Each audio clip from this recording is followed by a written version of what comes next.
The day was clear and crisp above the vast expanse of Yellowstone National Park.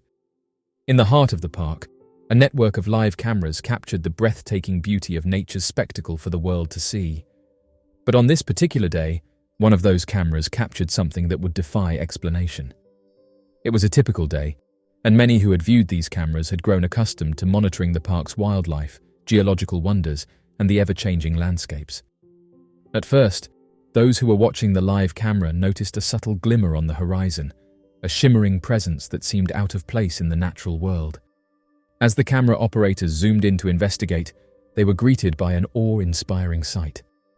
Soaring gracefully across the azure sky was a colossal, orange-glowing bird that matched the descriptions of the mythical thunderbird. Its wings stretched wide, each feather blazing with an ethereal orange luminescence that bathed the surrounding landscape in a warm, enchanting glow. Those who saw the photographs couldn't believe their eyes, and their hearts raced with excitement as they continued to track the bird's majestic flight. The thunderbird, as it had come to be known, soared above the geysers and canyons, leaving a trail of sparkling radiance in its wake. News of the remarkable event spread quickly throughout social media, where many claimed that they had seen a thunderbird soaring above Yellowstone National Park. Many commented that they couldn't explain what the creature was, and suggested that this bird could have been responsible for the thunderbird stories. Some believed the thunderbird was a natural phenomenon, an extraordinary species of bird that had never been documented. Others, steeped in Native American folklore, whispered that it might indeed be the mythical thunderbird, a powerful and legendary creature revered by indigenous cultures across North America. Many who have seen the images said that they've never seen a bird like this before, and further added that Yellowstone National Park live cameras are clear, so ruled out the possibility that this was a camera artifact. As of right now, there's many who believe that this could be evidence of the mythical thunderbird. In the rich tapestry of Native American mythology, the thunderbird occupies a special place, a creature of immense power, revered for its significance across many indigenous cultures. The thunderbird is more than a mythical creature. It is a symbol deeply intertwined with the spiritual and cultural fabric of Native American societies. The thunderbird's origins can be traced to various Native American tribes across North America, each with its own unique interpretation and mythology. While the specific details vary, certain common elements define the thunderbird across these diverse traditions. Generally depicted as a massive bird with wings that span the sky, the thunderbird is believed to have the power to summon storms, including thunder and lightning, through the flapping of its wings. One notable variation of the thunderbird legend comes from the Ojibwa Chippewa people of the Great Lakes region. In their tradition, the thunderbird is seen as a gigantic bird with feathers capable of creating thunder by clapping them together. The Ojibwa believe that the thunderbird is responsible for shaping the landscape through its battles with the underwater spirits, known as Mishipeshu, or underwater panthers. This conflict between the thunderbird and underwater spirits is emblematic of the struggle between natural forces and spiritual beings in Native American cosmology. Another variation of the thunderbird legend is found among the Lakota Sioux of the Great Plains. In Lakota mythology, the thunderbird is often depicted as a powerful and benevolent spirit that brings life-giving rain to the earth.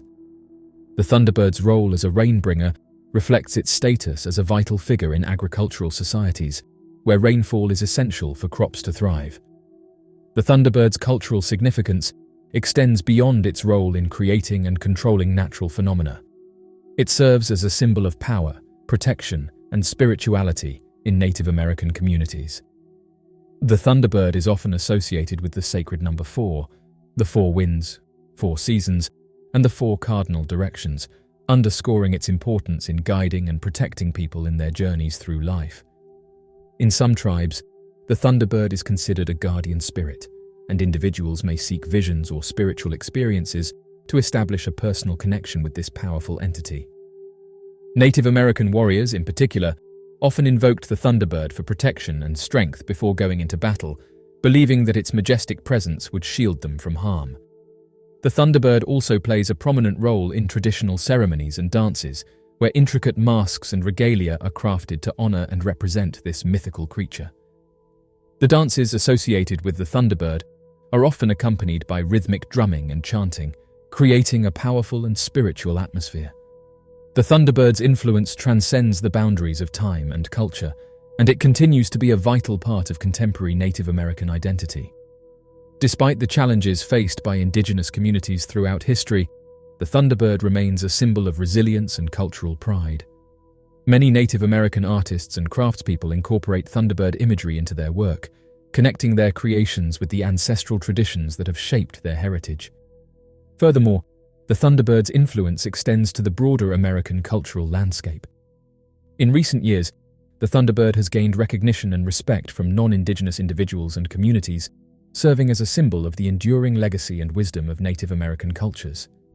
The Thunderbird's representation in art, literature, and popular culture underscores its significance as a bridge between indigenous and non-indigenous communities.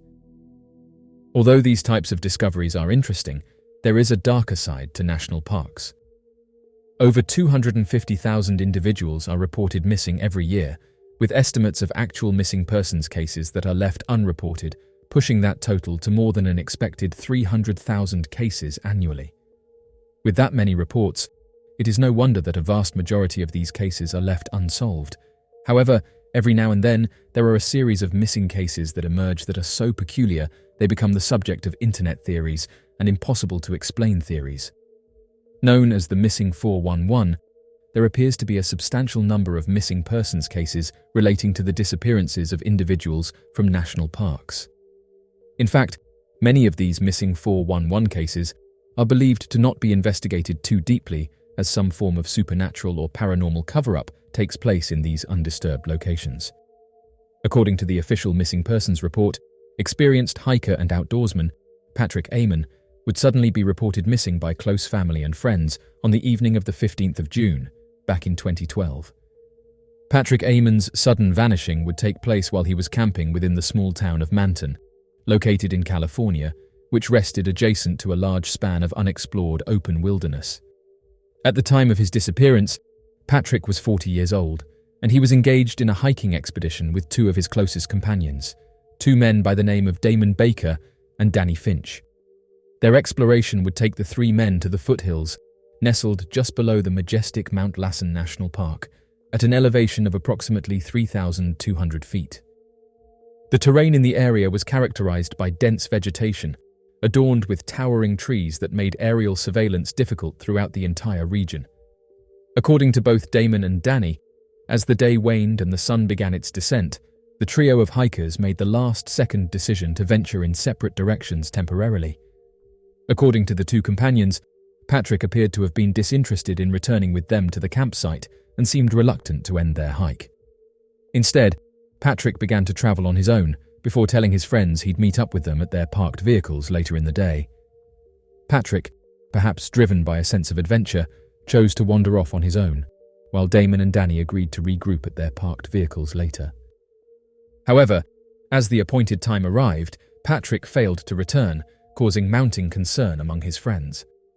Alarmed by Patrick's absence, they promptly alerted the United States Forest Service, which swiftly coordinated efforts with the Tehama County Sheriff's Department to initiate a search operation. Deputies diligently scoured the vicinity throughout the weekend, meticulously combing through every inch of the area where Patrick was last seen by his two friends and down winding nearby trails that stretched out from the location. Despite their exhaustive efforts, however, the search yielded no concrete evidence as to where Patrick Amon had disappeared off to, or any indications of a crime or attack having taken place. The absence of tangible clues shrouded the circumstances surrounding Patrick's puzzling disappearance in an unsettling veil of uncertainty. The Reading Record Searchlight, a local newspaper, published an article on the 18th of June, less than 3 full times into the search and rescue operation, shedding light on the perplexing case. It stated, "Searchers found no evidence of violence, but the lack of evidence has cast suspicions on the circumstances of Amon's disappearance." The region where Patrick vanished was dotted with scattered homes and crisscrossed by paved roads, enabling access to the surrounding landscape, making it difficult for Amon to have suddenly become lost without finding his way out of the area by stumbling into an occupied residence or nearby roadway.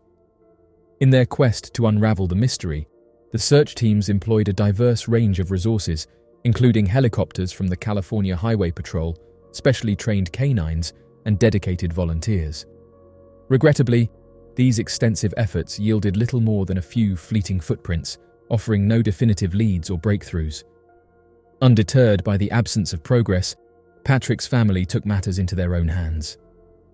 On the 23rd of June, 10 days following Patrick's disappearance, Eamon's family enlisted the services of Air Shasta, a private helicopter company, to conduct an aerial search of the area where Patrick had disappeared. During the flight, the keen-eyed pilot noticed a flurry of bird activity in a particular location and swiftly directed ground searchers to investigate further. It was at this moment that the unknown fate of Patrick Eamon took a tragic turn. According to investigators, Patrick Eamon was discovered amidst dense undergrowth, concealed within heavy brush just 200 yards away from the roadside, near the intersection of Ponderosa Way and Forward Road. Preliminary assessments by the deputies involved in the recovery operation indicated no glaring signs of violence inflicted upon the body. However, the placement of overgrown bush and thickets made it difficult to explain how his body ended up in such a tightly hidden area. Investigators made special note that the thorns alone would have made the thickets an impossibly uncomfortable place to camp through the night, and the depth at which Patrick was placed in the bushes seemed unnatural for a person to have ended up in. The Corning Observer, another local publication, released an article on June 26th, providing additional insight into the circumstances surrounding Patrick's untimely demise. In the article, Lieutenant David Greer, the on-scene commander for the Tehama County Sheriff's Office, expressed his observation, saying that it looks like he crawled into the area where his body was found. It is hard for me to believe if he was conscious when the search was being conducted that he wouldn't have called out for help. Deputies confirmed that Patrick had been in possession of a wallet filled with cash, and outwardly he showed no visible signs of injury. This realization only added to the profound sense of bafflement surrounding the search and rescue efforts. A sense of disappointment permeated the community, as expressed by Doherty, who remarked, "Why search teams didn't find Eamon sooner? I'm at a loss to explain." In the days that followed, an analysis of the search operation revealed a disconcerting truth. Dozens of searchers had unknowingly walked past Patrick's concealed body during both informal and formal search endeavors.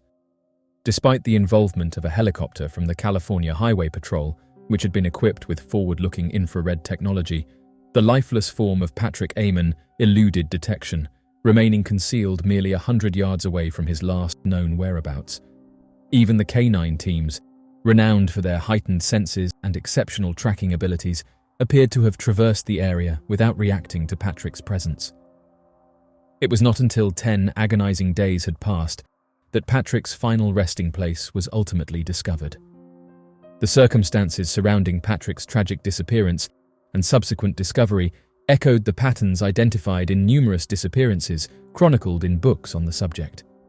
The eerie proximity of his body to the 6 small bodies of water scattered throughout the region gave rise to intriguing conjectures.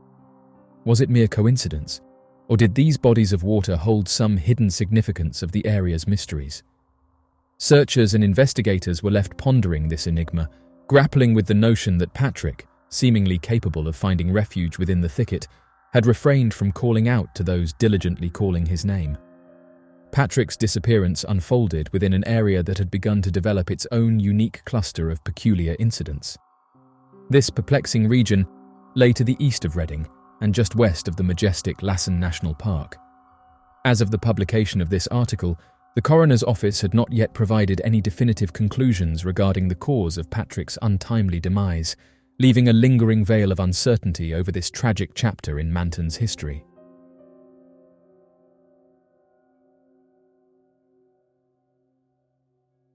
So, what do you make of these mysteries? Be sure to leave your questions and answers in the comment section below and help us to grow this community while working to solve these unexplained mysteries. Thank you for watching, and don't forget to subscribe for more videos.